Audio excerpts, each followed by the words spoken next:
Assalamualaikum warahmatullahi wabarakatuh.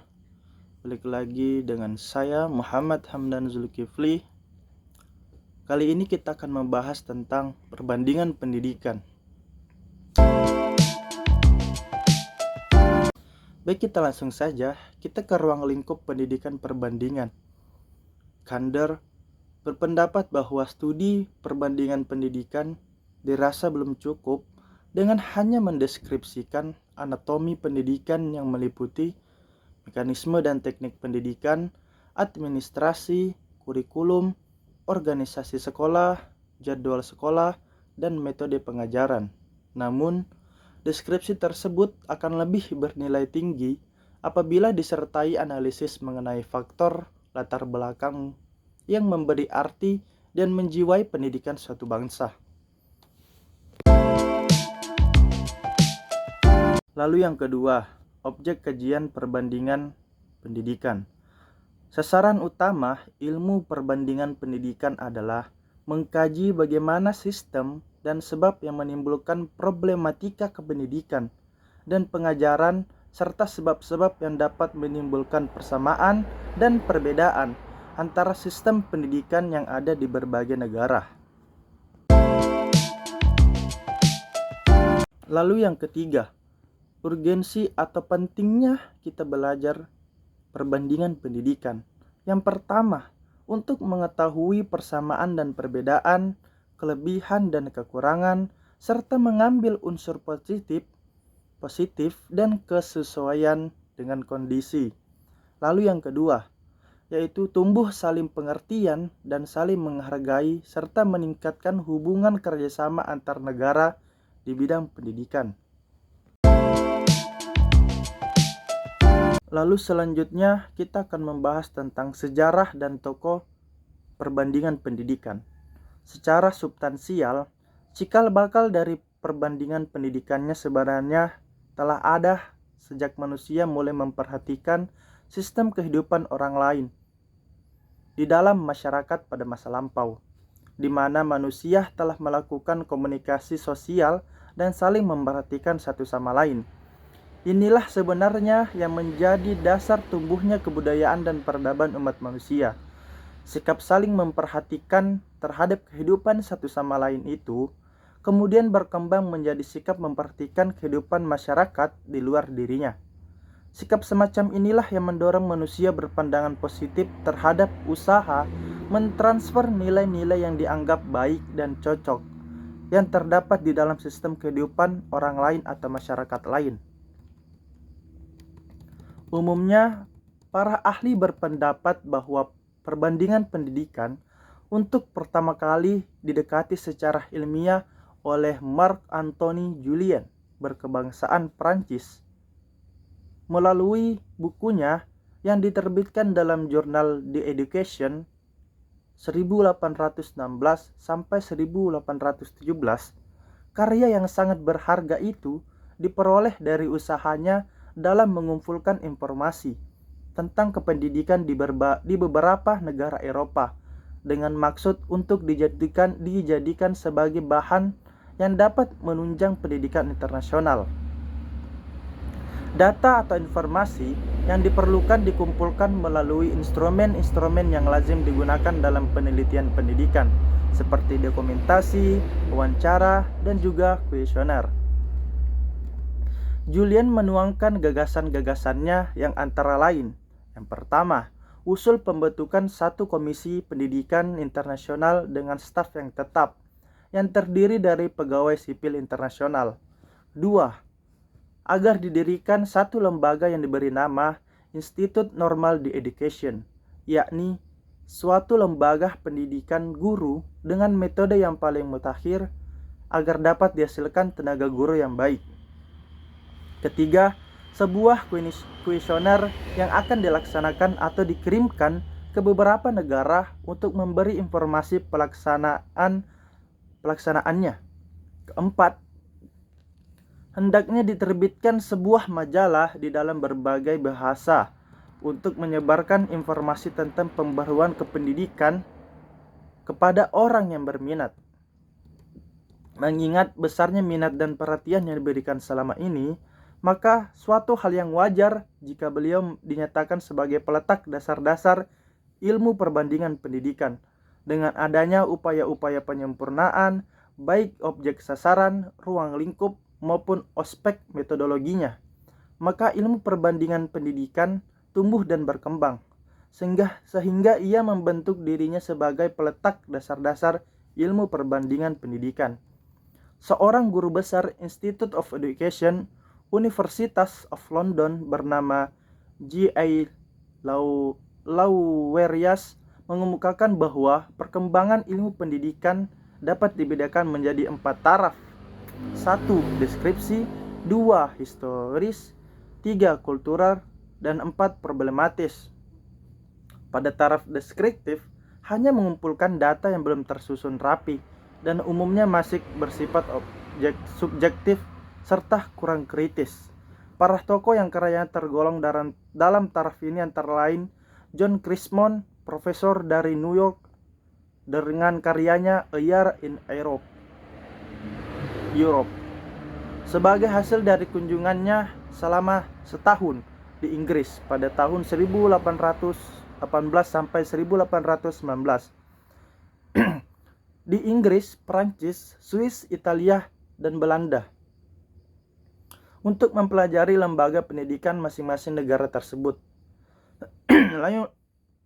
Lalu yang kedua ada Victor Cousin, seorang guru besar ilmu filsafat Prancis dengan karyanya Report sur I Aided the Eye, Interaction Public and Elementary.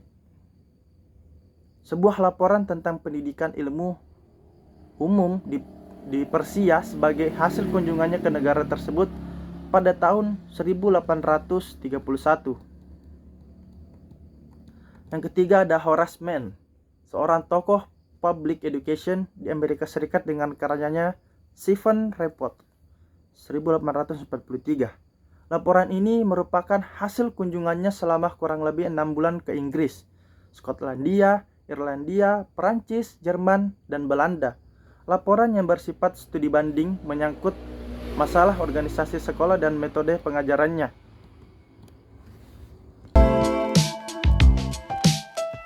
Selanjutnya kita beralih ke tujuan dan sistem pendidikan dalam perspektif internasional. Secara historis, pendidikan internasional muncul ke permukaan sebagai salah satu usaha dalam forum internasional untuk menciptakan situasi harmonis dan perdamaian internasional dengan menggunakan pendidikan sebagai alatnya. Untuk merealisis usaha ini, timbullah berbagai lembaga yang dengan sendirinya disebut lembaga-lembaga pendidikan internasional. Demikian pula tokoh-tokohnya adalah para pendidik internasional.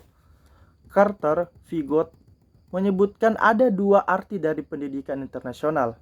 Arti pertama, pendidikan internasional adalah studi tentang kekuatan-kekuatan pendidikan, sosial, politik, dan ekonomi dalam konteks hubungan internasional dengan tekanan pada potensi dan bentuk pendidikannya. Arti kedua, pendidikan internasional adalah program internasional yang bertujuan untuk meningkatkan saling pengertian antar bangsa dengan jalan tukar-menukar sarana prasarana, metode pendidikan, pelajar, dan juga gurunya. Selanjutnya, kita beralih ke perbandingan pendidikan yang ada di negara Mesir, Amerika, Belanda, dan juga Australia dalam aspek sistem pendidikan, problematika pendidikan, dan juga kebijakan pendidikan. Yang pertama, sistem pendidikan di Mesir. Sistem pendidikan Mesir mempunyai 2 struktur paralel, struktur sekuler dan struktur keagamaan Al-Azhar. Struktur sekuler diatur oleh Kementerian Pendidikan, sedangkan struktur Al-Azhar dilaksanakan oleh Kementerian Urusan Al-Azhar. Ini sering disebut sebagai Kementerian Agama di negara-negara lain. Lalu sistem pendidikan di Amerika Serikat, mereka menggunakan teknik belajar dan dengan praktik. Karena pada dasarnya, belajar dengan praktik langsung itu memudahkan kita untuk mengingatnya, dan itu lebih efektif dibandingkan dengan menghafal teori saja. Di Amerika Serikat, mereka bebas memilih mata pelajaran apa saja yang ia minati. cara yang dipakai oleh negara Amerika Serikat dapat membuat seorang siswa mengenali di mana skillnya tersebut. Di Amerika tidak terpaku dengan nilai yang ada pada rapot seperti kita di Indonesia. Lalu kita beralih ke sistem pendidikan di Belanda. Pendidikan tingkat dasar di Belanda mulai diwajibkan sejak anak berusia 5 tahun dan berlangsung selama kurang lebih 8 tahun. 7 tahun diantaranya merupakan wajib belajar. Di tahun terakhir, para siswa sudah dianjurkan untuk memilih pendidikan lanjutan yang akan mereka jalani. Selanjutnya, sistem pendidikan di Australia. Lembaga akademik di Australia memperoleh ulasan baik dalam hal kepuasan mahasiswa, kelayakan kerja, ataupun kualitas hidup, baik suasana komunitas pelajar dengan Sydney dan Melbourne yang berada pada posisi kelima top daftar pilihan kota terbaik bagi para pelajar. Pendidikan sekolah Australia mulai dari TK dan berlanjut di sekolah dasar hingga pada year 6 atau year 7. Selanjutnya, pendidikan berlanjut pada sekolah menengah yaitu 3-4 tahun dari year 7 hingga year 8.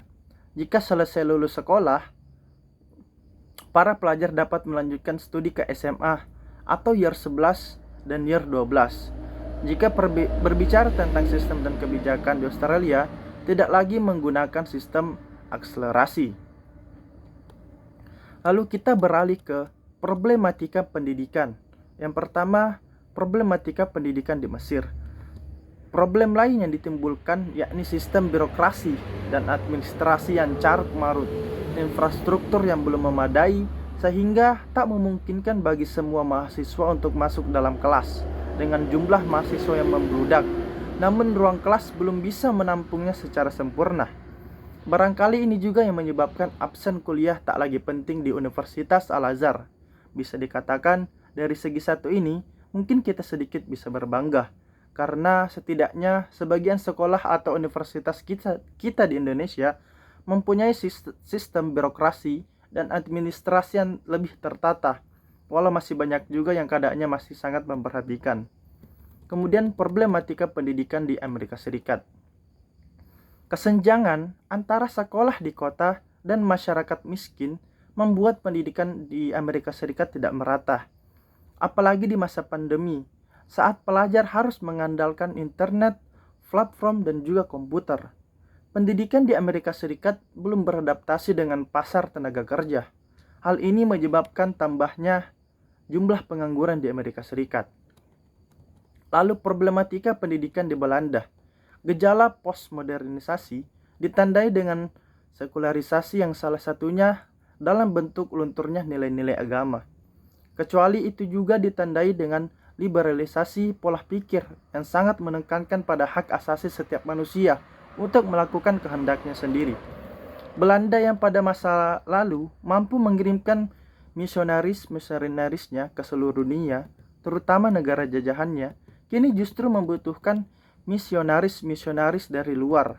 Tidak dapat dipungkiri, masyarakat Belanda saat kini adalah masyarakat yang individualis, yang memandang soal-soal agama sebagai urusan pribadi semata. Kegiatan kerohanian menjadi tidak menarik lagi. Gereja-gereja kosong, kaum muda tidak tertarik melaksanakan keagamaan. Aktualisasi kehidupan beriman orang Belanda masa kini lebih ditekankan pada karya-karya humanistik. Namun gejala ini tidak berlaku pada kaum imigran. Dari situasi tersebut, muncul pula kebiasaan-kebiasaan yang sulit diterima nalar, seperti adanya hari bebas mengkonsumsi narkoba, yang akan berdampak terhadap tumbuh kembang dari siswanya. Lalu, problematika di Australia. Para pelajar telah berbagi pengalaman terkait beberapa permasalahan yang ada sewaktu berada di Australia. Antara isu-isu utama adalah berkaitan dengan aspek sosial yang merangkumi aspek bahasa, aspek mendapatkan makanan, dan juga berkaitan kemudahan asas seperti asas lain seperti perumahan, kendaraan, dan juga penggunaan toilet. Masalah bahasa pada dasarnya dapat menyebabkan kesulitan pada siapapun yang berhijrah ke luar negara tanpa menguasai bahasa yang dituju. Lalu para pelajar juga yang berkunjung ke negara Australia kesulitan untuk mendapatkan visa karena visa ini sangat penting untuk bukti diperbolehkannya mengunjungi negara tersebut. Diberikan untuk pengunjung negara tersebut jika memasuki kawasan negara lain. Apabila telah diizinkan oleh negara tersebut, bisa berbentuk stiker visa ataupun berbentuk stempel pada paspor pada negara tertentu. Kita beralih ke kebijakan pendidikan. Kebijakan pendidikan di Mesir. Di Mesir, kurikulum adalah hasil pekerjaan tim. Tim kurikulum terdiri dari konsultan, supervisor, para ahli, para profesor pendidikan, dan guru-guru yang berpengalaman. Biasanya ada sebuah panitia untuk setiap mata pelajaran atau kelompok pelajaran, dan ketua-ketua panitia ini diundang rapat, sehingga segala keputusan saat itu dapat dikoordinasikan.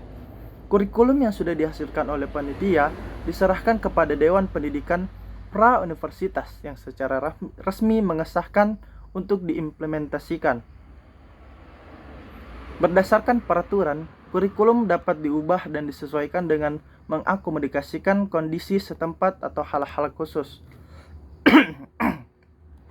Selanjutnya, kebijakan pendidikan di Amerika Serikat. Dengan mengembangkan pola desentralisasi, maka manajemen pendidikan di Amerika Serikat dikelola berdasarkan aspirasi dan kebutuhan masyarakat negara bagian dan pemerintah daerah setempat. Di tingkat nasional, federal atau pusat, dibentuk dalam departemen, yaitu Departemen Pendidikan Federal. Departemen ini dipimpin oleh seorang staf sekretaris kabinet. Tugas departemen ini adalah melaksanakan semua kebijakan pemerintah federal dalam sektor pendidikan di semua tingkat pemerintahan dan untuk semua jenjang pendidikan. Lalu kebijakan pendidikan di Belanda. Kuliah di Belanda, maka biaya kuliahnya lebih terjangkau, entah itu untuk mahasiswa yang berasal dari Uni Eropa maupun non-Uni Eropa. Bahkan sekarang sudah tersedia banyak sekali beasiswa untuk dapat kuliah di negara ini. Apabila kita mendapatkan beasiswa tetapi kita merasa belum cukup, maka bisa bekerja paruh waktu. Bagi mahasiswa yang mencari pekerjaan paruh waktu akan sangat mudah sekali serta jam kerjanya pun fleksibel. Sebagian besar universitas ini ilmu terapan yang ada di Belanda mempunyai pendekatan praktis. Artinya, setiap mahasiswanya akan belajar bagaimana menerapkan teori yang sudah diajarkan di kelas ke situasi kehidupan yang nyata. Bahkan di Universitas Belanda juga memberikan kesempatan bagi mahasiswanya untuk magang di perusahaan-perusahaan, sehingga mereka mendapat pengalaman pekerjaan. Yang terakhir, kebijakan pendidikan di Australia. Australia telah menerapkan sistem pendidikan berbasis karir yang bertujuan untuk membangun kecakapan hingga jangka panjang, mulai dari sekolah dasar dengan mempersiapkan guru atau staf pengajar dan pendidik yang berkualitas. Bahan pendukung dalam memfasilitasi proses pembelajaran di kelas terkait dengan pengembangan pribadi siswa, pengembangan karir, dan belajar keterampilan seumur hidup. Tujuan membangun sistem pendidikan berbasis pengembangan karir di Australia ini adalah untuk memungkinkan guru, orang tua, penyedia pekerjaan, pemberi kerja, atau orang lain yang berada dalam posisi untuk mendukung masyarakat transisi karir untuk bekerja dalam kerangka kerja yang konsisten secara nasional yang kompeten dalam hal kompetensi. Manajemen karir akan membantu semua warga Australia mengatur kehidupan mereka, baik belajar maupun bekerja. Pemerintah negara bagian Australia memainkan peran dalam manajemen dan administrasi pendidikan di sektor sekolah. Setiap negara bagian dan wilayah memiliki undang-undang dan peraturan tentang kurikulum, akreditasi kursus, ujian untuk siswa, dan penghargaan untuk siswa. Pemerintah Australia memainkan peran kepemimpinan secara nasional yang bekerja erat dengan pemerintah negara bagian dan industri, serta masyarakat untuk meningkatkan kualitas dan efektivitas sekolah.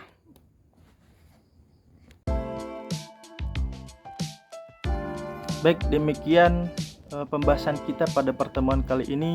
Kurang dan lebihnya mohon dimaafkan, karena kekurangan adalah datang dari saya dan kelebihan hanya milik Allah Subhanahu wa taala. Sekian dari saya. Assalamualaikum warahmatullahi wabarakatuh, dan sampai berjumpa di pertemuan berikutnya.